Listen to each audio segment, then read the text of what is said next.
Assalamu alaikum, ayıldaş akalar, ukalar, ağalar. Kandaysыңар, жақсыздарбы? Чөгөрүш раса башталды да эми. Чөгөрүш бита чөгөрүп атам мен азыр ошо.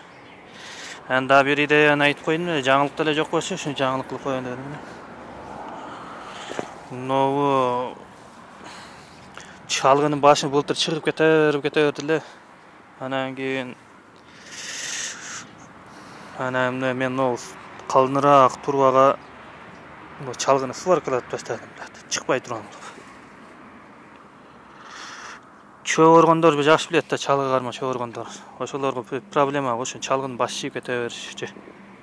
Анан ушуну идеяны мен да айтып коеюн дедим, жөнүндө жаңылык кылып.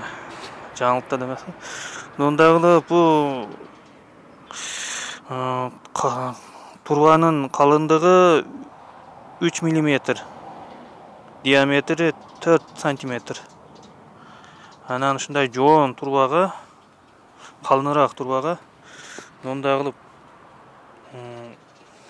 сваркалап таштагыла эле. Башы чыкты дейт, ойлонбойт экенсиңер. Коркпой чөгөрө берет экенсиңер. Силер да ушундай кылып койгула. Жакшы экен. Şu çalgının başı çiğip keter, problema var barında ele. Şılıqta ele, şalaqta ele, bile juda öğretli. Ben de yani bultur şunday olup atkan, bu yıl şunday qatsam, hiç şılıqta bayt bile.